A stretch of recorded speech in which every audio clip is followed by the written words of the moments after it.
Assalamualaikum warahmatullahi wabarakatuh. Halo anak-anak, apa kabarnya hari ini? Semoga sehat-sehat selalu ya. Hari ini kita akan membahas materi baru yaitu tentang ketenagakerjaan.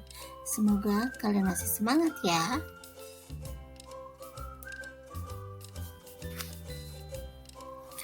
Sebelum kita membahas lebih jauh lagi tentang ketenagakerjaan, kita harus tahu terlebih dahulu apa itu ketenagakerjaan. Menurut Undang-Undang Nomor 13 Tahun 2003 tentang Ketenagakerjaan, yang dimaksud ketenagakerjaan adalah segala hal yang berhubungan dengan tenaga kerja pada waktu sebelum, selama, dan sesudah masa kerja. Artinya, orang yang belum bekerja, selama bekerja, dan sesudah masa kerja atau pensiun. Itu yang dimaksud dengan ketenagakerjaan. Ada beberapa istilah-istilah ketenagakerjaan yang perlu kalian pahami. Yang pertama adalah tenaga kerja. Tenaga kerja yaitu setiap orang yang mampu melakukan pekerjaan guna menghasilkan barang atau jasa, baik untuk memenuhi kebutuhan sendiri maupun masyarakat. Artinya, yang dikatakan tenaga kerja sini adalah orangnya, orang yang mampu melakukan pekerjaan. Berarti di sini orang tersebut dalam keadaan sehat, jasmani dan rohani. Nah, yang kedua adalah angkatan kerja. Angkatan kerja adalah penduduk dalam usia kerja, baik yang bekerja maupun yang tidak bekerja atau sedang mencari pekerjaan. Penduduk yang angkatan kerja dimaksud angkatan kerja di sini adalah penduduk dalam usia atau di usia 15 tahun sampai 64 tahun. Yang ketiga adalah kesempatan kerja. Kesempatan kerja adalah banyak sedikitnya tenaga kerja yang mempunyai kesempatan untuk bekerja atau lapangan pekerjaan yang tersedia bagi angkatan kerja.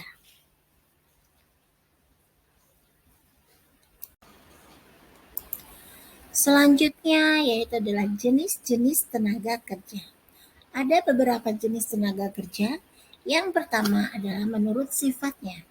Menurut sifatnya, tenaga kerja dibagi menjadi dua. Ada yang dikatakan tenaga kerja jasmani dan ada yang dikatakan tenaga kerja rohani.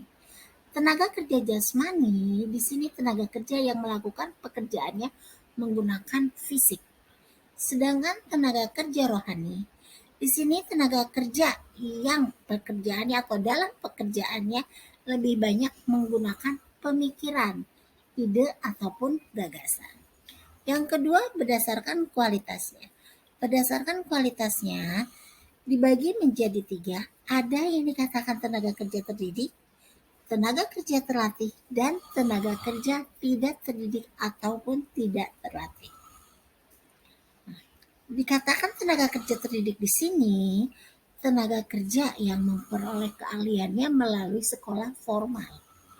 Dari TK, SD, SMP sampai perguruan tinggi.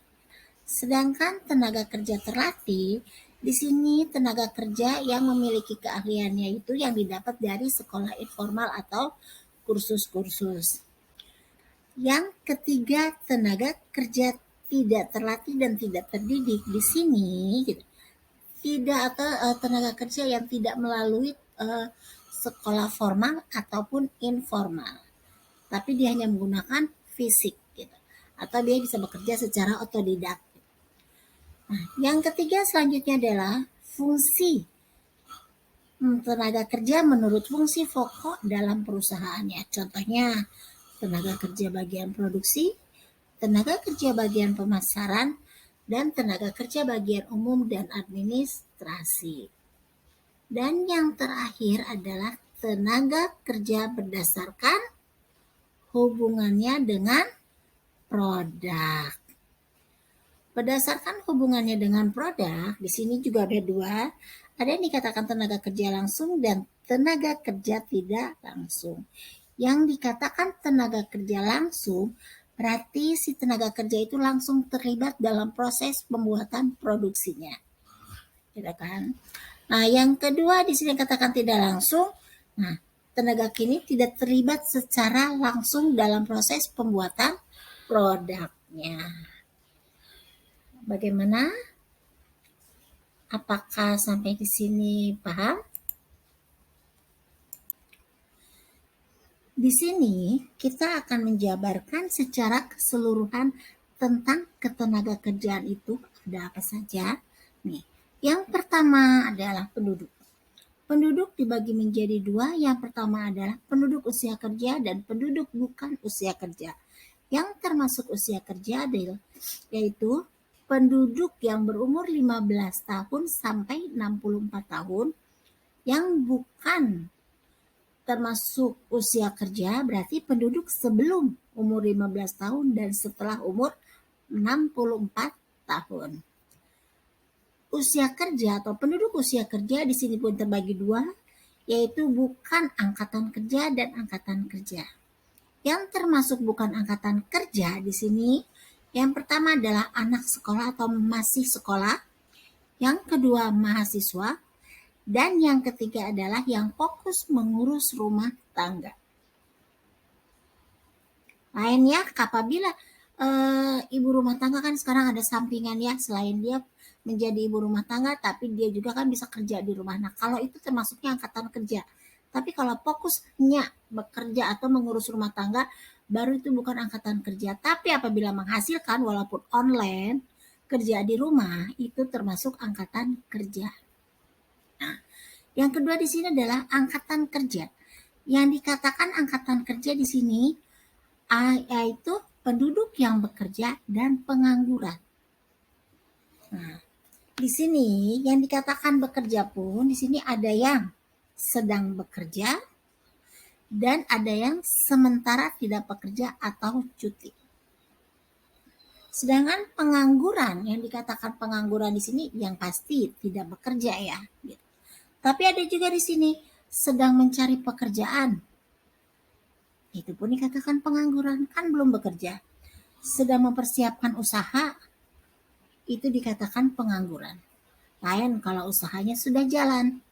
Dan yang terakhir adalah yang sudah mendapatkan pekerjaan tapi belum mulai bekerja. Itu pun dikatakan pengangguran.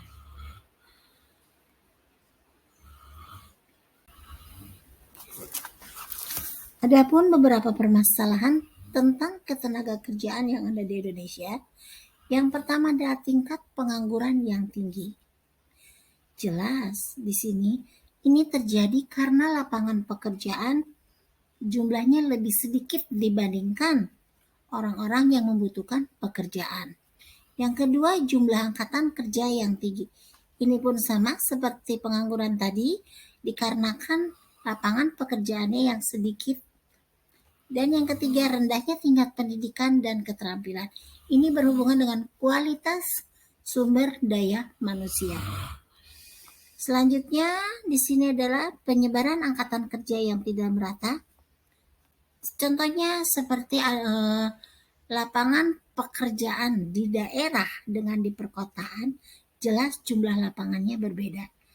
Sedangkan di daerah angkatan kerja melimpah, tapi lapangan pekerjaannya itu kurang atau sedikit. Selanjutnya adalah perlindungan kesejahteraan tenaga kerja yang belum maksimal. Nah, ini sebenarnya utama. Kesejahteraan, keamanan, ini nomor satu ya. Nomor satu. Apabila karyawannya atau tenaga kerjanya sejahtera, insya Allah dia pun giat dalam bekerja. Begitupun kenyamanannya. Kenyamanan tetap nomor satu dan harus diperhatikan. Kita jangan asal bekerja, tapi kenyamanannya tidak diperhatikan. Selanjutnya, untuk mengatasi masalah ketenagakerjaan tadi, pemerintah dan pihak swasta bekerja sama untuk menangani masalah tersebut. Pertama, dengan mengurangi tingkat pengangguran dengan cara menambah lapangan pekerjaan dengan perluasan produksi dengan harapan dapat mengurangi tingkat pengangguran. Yang kedua, meningkatkan kualitas angkatan kerja dan tenaga kerja dengan cara memberikan pelatihan-pelatihan atau bina padat karya untuk bekal mereka usaha ke depannya dengan harapan bisa berdiri sendiri tanpa bersaing untuk mencari pekerjaan dan diharapkan dapat membantu perekonomian Indonesia.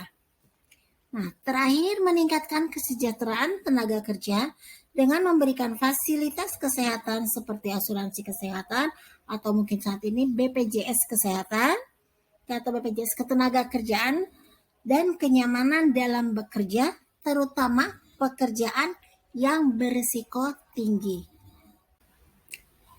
Demikian pembahasan materi ketenagakerjaan di Indonesia. Semoga video pembelajaran ini bisa membantu dalam memahami materi ketenagakerjaan ini dan tetap semangat belajar dimanapun dan kapanpun. Ibu akhiri, wassalamualaikum warahmatullahi wabarakatuh.